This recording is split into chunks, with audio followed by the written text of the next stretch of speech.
I'm going to show you a quick tip to restore the color of the button here to black. So as you can see, the black on the little horn button is completely gone. So I want to get that back in there. Now the first thing to do is I actually took a small paintbrush, took some dish soap and a small paintbrush, and I painted over it very lightly, trying not to get within the actual thing that I want to paint.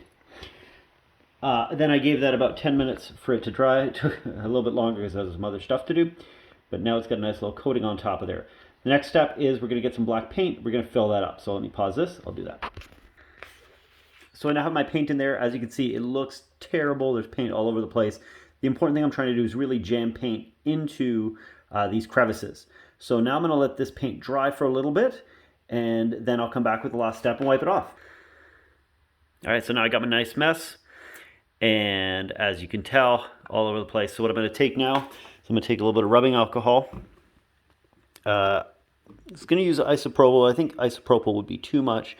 Just going to take a little piece of some paper towel here. And, oh my goodness. There you go. And what I'm going to do is I'm going to use a paintbrush to paint on some rubbing alcohol on this guy. So I got my rubbing alcohol on here. You see, you don't really want much. Got my paint on there. And all I'm going to do is I'm just going to try to kind of wipe it off, putting it straight across. Let me see if I can hold it this way.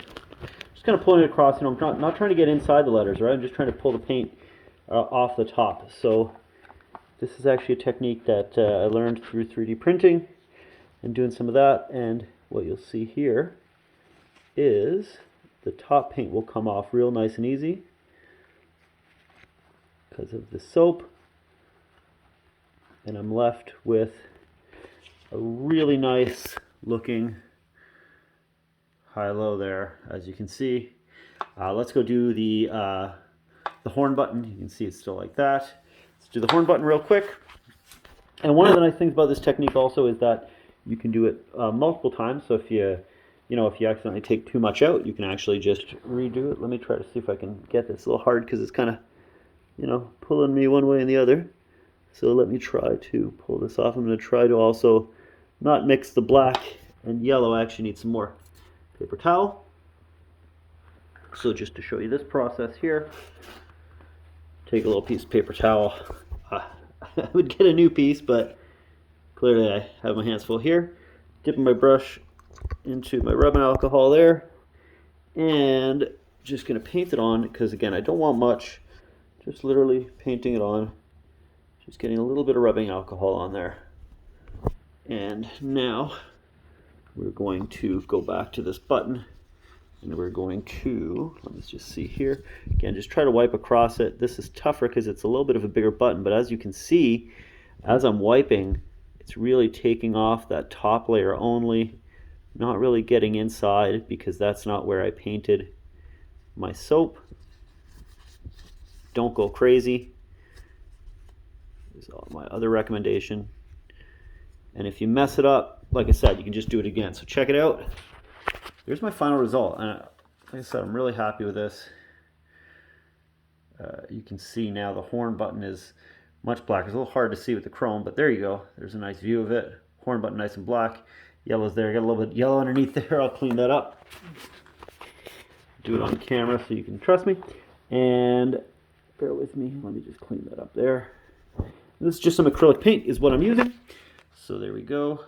I think I just put that. Oh, I almost put that right into my rubbing alcohol. I'll show you over here on the other side. I also did it on the start button, on the start button. So check that out on my start button here. Whoop. Oh my gosh, this is my focus on the start button. Now on the start button, I need to work the red a little bit, because I didn't realize it bled a little bit down there, but that's okay. Like I said, I'll just clean that off. Again, same technique, just to pull that off and go with that. The other thing I'm trying here is I had this magic chrome marker thing, liquid chrome, this guy, which is fairly readily available. And I'm trying to see if I can kind of redo these buttons here. They look better in the light that's not so bright. And I'm looking at it going, oh man, there's freaking mistakes. But you know, we're gonna see how that goes. So there you go. There's how to do it. And I gotta fix this one little red spot here. And there you go.